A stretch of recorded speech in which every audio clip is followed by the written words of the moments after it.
بسم الله والصلاة والسلام على رسول الله. اهلا بيكم متابعيني. ان شاء الله النهارده بقى جايه لكم بفيديو جديد، بس جديد من نوعه يعني طبعا انا عارفه ان كتير منكم بيحب اجواء الريف المصري والفلاحين وكده. فانا يعني قلت لعمتي ربنا يديها الصحه يا رب، عايزه اصورك وانت بتحلبي اعزكم الله الجاموسه يعني. فقالت لي طيب ابقي تعالي لي قبل المغرب. فانا رحت لها يعني وطلبت منها، فهي هي هتحلب معانا الجاموسه ان شاء الله، وهتوريكم وهي طريقه نزول اللبن كده من الجاموسه. وان شاء الله الفيديو يعجبكم كده وينور رضاكم. بس مبدئيا يعني بطلب من كل حد يشوف الفيديو انه يسمي الله ويصلي على الرسول، عشان ربنا طبعا يبعد الوحش عنهم ان شاء الله. هي كده في الاول خالص اهي عمتي قعدت وبتمسك بقى صدر الجاموسة كده وبتحننه، يعني بتفضل ماسكة صدر الجاموسة كده، تفضل رايحة جاية حوالي ربع ساعة تلت ساعة، لحد طبعا ما تحن صدرها وينزل اللبن.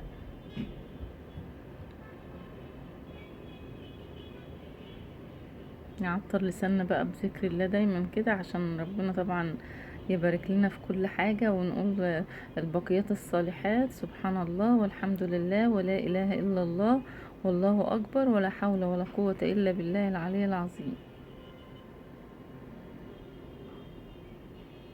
احنا بقى معاها اهو لحد ما تشوفوا بقى اللبن ما شاء الله. ان شاء الله باذن الله بعد الفيديو ده برضو انا اتفقت معاها ان انا عايزه عمتي وانتي بتعمل الزبده زمان في القربه، كانوا بيعملوها في القربة كده ويخضوا اللبن فيها لحد ما تنزل زبدة. فهي يعني ان شاء الله بإذن الله قريب قوي هنعملوا طريقة القربة دي قدامكم، وتشوفوا الفيديو كله من اوله لاخره. تصنيع الزبدة كده زي زمان وبطريقة جميلة وحلوة قوي. هي طبعا ما بقتش تعمل بالقربة دي، بس انا بناء على رغبتي يعني قالت لي انا هعملها لك. هي دلوقتي بتخد عادي القشطة الزبدة بايديها عادي. بصوا بقى اهي ما شاء الله اهو. بصوا اللبن بسم الله ما شاء الله نزل اهو، بصوا نزل بسم الله ما شاء الله. ركزوا بقى في الحتة دي اهي. الله اكبر، ربنا يبارك لهم يا رب ويزيدهم من نعيم الله. بصوا ما شاء الله. طبعا الفلاحين والريف كله يعني خير وبركة من عند ربنا، والناس طبعا عايشين على الفطرة كده، جواهم طيبة كده وسلام نية. فعيشة الفلاحين حلوة قوي يعني.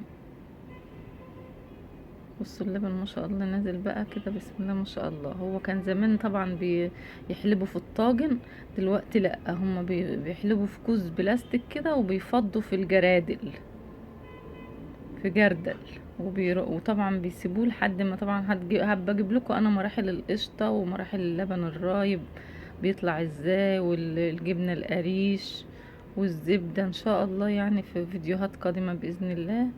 هو مش في البيت عندنا، لكن انا عندي عمي عنده وعمتي طبعا في البلد معانا، فانا طلبت منهم كده. ومره ان شاء الله هنروح البلد الريف الغيط يعني، وهنشوي ذره ونعمل شاي، وهوريكم طريقه اجواء الفلاحين عندنا، والجو جميل ازاي كده في اوقات العصار اللي هي قبل الشتاء يعني وكده.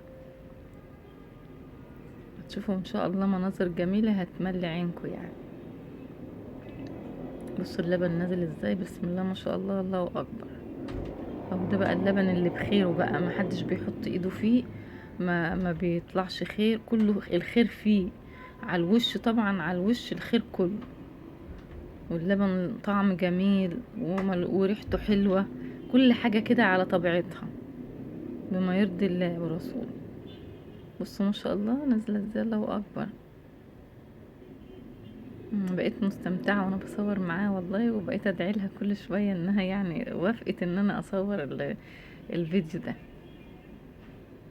اللهم صل على النبي. ما تنسوناش بس في لايك وشير يا جماعة وسبسكرايب، واشوفكم بقى في فيديو جديد ان شاء الله، والسلام عليكم ورحمة الله وبركاته. بصوا اللبن بقى بعد ما بسم الله ما شاء الله الجردل اهو والكوز التاني، يعني حاجة الخير الله اكبر، ربنا يزيدهم يا رب، مع الف سلامة في